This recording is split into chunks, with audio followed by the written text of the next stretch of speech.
नाजरीन अस्सलामु अलैकुम वरहमतुल्लाहि वबरकातुहू।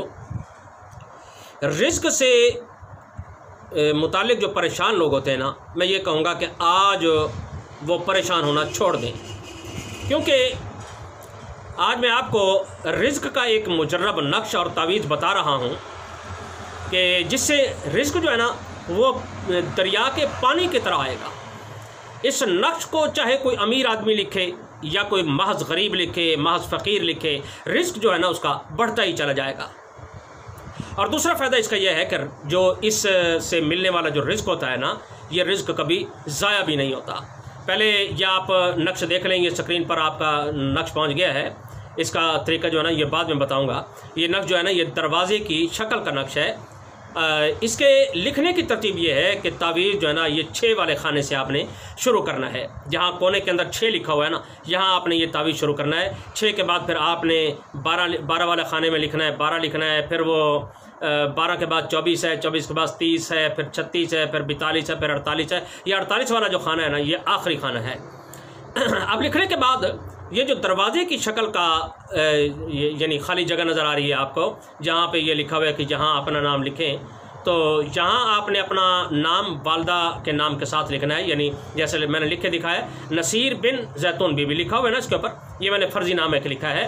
तो आपने भी ऐसा करना है कि अगर लिखने वाला मर्द है तो अपनी वालदा और अपने नाम के दरमियान बिन लिखेगा। अगर लिखने वाली औरत है तो वहाँ लफ्ज़ बिन्त लिखेगी, बिन्त। अब ये जो नक्श है ना ये मुकम्मल हो गया। अब इस नक्श को ज़रा आपने गौर से सुनना है कि ये नक्श जो है ये लिखना किस वक्त है, इसके लिखने का क्या तरीका है। ये जुमे वाले दिन इस नक्श को लिखना शुरू करें, ये तावीज़ जो ना लिखना शुरू करें जुमे वाले दिन। सुबह तहज्जुद के नमाज के वक्त उसे उठना पड़ेगा, तहज्जुद के नवाफिल अदा करे। अदा करने के बाद वो अपने रिज़्क़ के लिए दुआ करे और 72 मरतबा ये नक्श लिखे अलग-अलग कागज़ के टुकड़ों पर।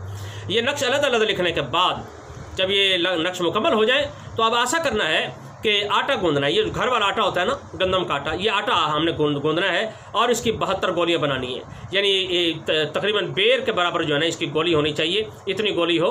ये गोली बनानी है। पहले फैला लेना है आटे को, उसके अंदर तवीज़ रख के फिर उसको आटे को ना लपेट देना है और फिर यूँ करके ना हाथों में उसे गोल कर देना है। अब ये 72 की 72 इसी तरह गोलियां बनानी है।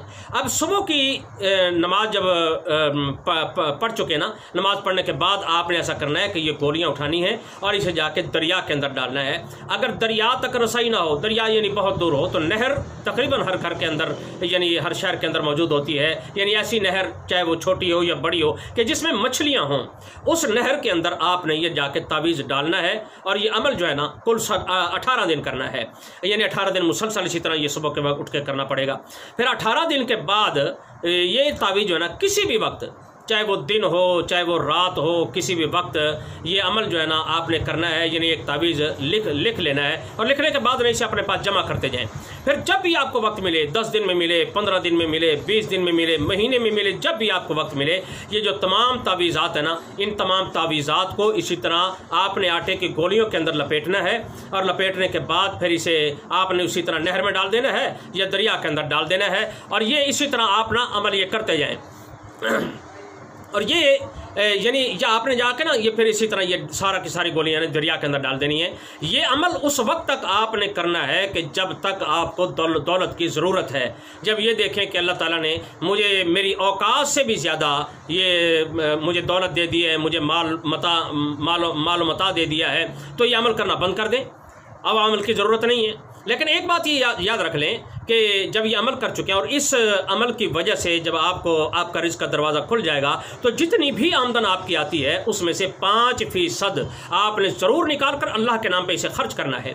ये अल्लाह के रास्ते में इसे देना है। और ये जो अल्लाह के रास्ते में देना होता है ना, ये भी रिज़्क़ के बढ़ने का सबब होता है। इसे आपने कभी नहीं छोड़ना। और ये ऐसा अमल है कि इससे मिलने वाला जो रिज़्क़ होता है वो कभी चोरी नहीं होता, इस पर कभी डकैत नहीं पड़ते। इस का मिलने वाला जो रिज़्क़ होता है ये कोई फराड करके इस अमल को नहीं ले सकता। और ये अमल ऐसा बेहतरीन अमल है कि इसकी जो बरकत है ये नस्लों तक जारी रहती है।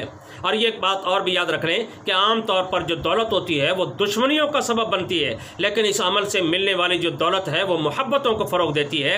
इससे दुश्मनी नहीं बढ़ती बल्कि मोहब्बत बढ़ती है। और मज़े की बात यह है कि ये अमल जिस शख्स ने भी शुरू किया है, मेरे सामने वो लोग मौजूद हैं कि जिन्होंने ये अमल शुरू किया है, उसे मज़ा ही इतना आ जाता है कि ये अमल वो कभी छोड़ने के लिए तैयार नहीं होता। और ये मज़ा जो होता है ना, ये दौलत मिलने का मज़ा नहीं होता बल्कि इस अमल की जो ना और भी अपनी बरक़ात होती हैं। अब वो बरक़ात में वीडियो लंबे होने की वजह से मैं आपको बता नहीं सकता। मैं इंशाअल्लाह ताला फिर कभी मौका मिला तो ये बातें बताऊंगा आपको। तो ये जो अमल करने वाला जब मुशाहदात देखता है, इसके वो अजीब व ग़रीब मुशाहदे उससे नज़र आते हैं, तो ये अमल छोड़ने के लिए वो तैयार नहीं होता। बस मैं अपनी मारूज़ात को यहीं ख़त्म करता हूँ। आखिर दावाना अल्हम्दुलिल्लाहि रब्बिल आलमीन। बस आखिरी गुजारिश ये है कि यूट्यूब पर मेरा चैनल हकीम सनाउल्लाह ऑफिशियल है, जिसने इसको सब्सक्राइब कर लिया, अल्लाह ताला उनको जज़ाए खैर अता फरमाए। जिसने अभी तक सब्सक्राइब नहीं किया वो सब्सक्राइब कर ले, अल्लाह ताला उनको भी जज़ाए खैर अता फरमाए। अस्सलामु अलैकुम व रहमतुल्लाहि व बरकातुहू।